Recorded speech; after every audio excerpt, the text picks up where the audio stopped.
When I run, it's actually like being locked into my own little world for a while. And I find myself thinking quite a bit about life, about God, you know, the big questions. What's this race of life all about anyway? Where am I really going? And what about this runner's heart of mine? What if it stops beating? I mean, it will sometime. What then? And will I have regrets? And will I be happy with the race I chose to run?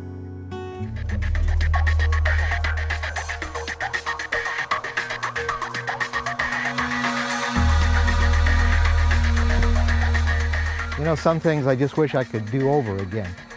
It's like this 5K race I entered a while back. Should have been easy, but about a half mile from the finish line, I got so dehydrated and overheated, I had to quit. And I kicked myself the rest of the day, but the race was over and there were no second chances. But are there ever really any second chances in life? Surprisingly, the answer is yes. The Bible calls it salvation. Salvation is God's great second chance for every one of us. You see, all of us have stumbled and come short in the race of life in some way. The Bible calls it sin. And our failures and the decisions we made to go it on our own, independent of God, get us going down the wrong track and trip us up. But here's where God's second chance comes in. In fact, the Bible tells us to imagine a stadium filled with cheering fans. There are all of the people who have found God's second chance and they've finished their run on earth. They're like the many people that I've met, and perhaps you have as well, whose lives were recharged and redirected by this thing we call salvation. And the writer of Hebrews puts it this way to us. Therefore, since we're surrounded by such a great cloud of witnesses, and those are the cheering fans, let us throw off everything that hinders and the sin that so easily entangles us, and let us run with perseverance the race marked out for us.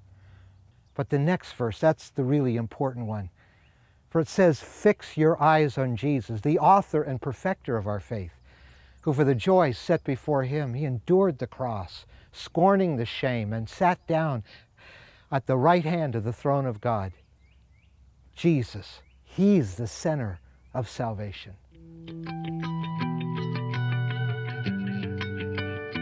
Destination, that's what it's all about.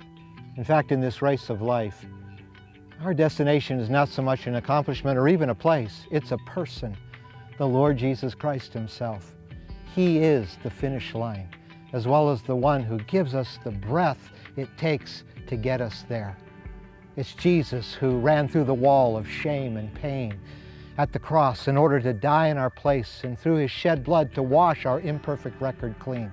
He's the only one who offers us the free gift of forgiveness and invites us to start all over again. You see, that's really what salvation is all about, a new you. Do you realize how hard it is to get a new you all by yourself?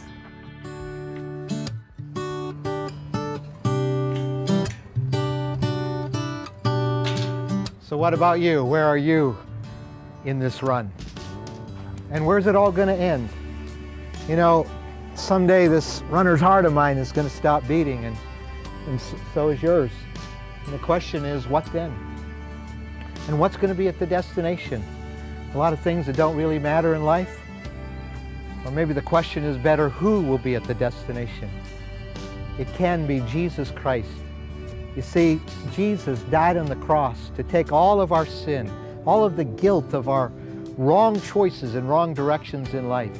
So I encourage you to say no to your sin and no to the track you've been running in life, and say yes to Christ's forgiveness, yes to Christ's way in your life.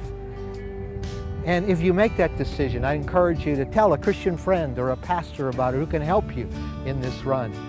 And I know that if you do make that decision, you will never regret starting this run towards Christ.